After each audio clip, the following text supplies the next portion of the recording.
já jsem hrozně moc rád, že můžu být u toho, když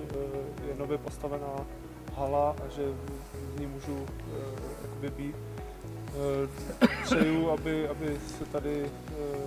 dělo co nejvíce akcí, aby tato hala vyprodukovala co nejvíce šampionů a pevně doufám a věřím, že třeba dojde na to, že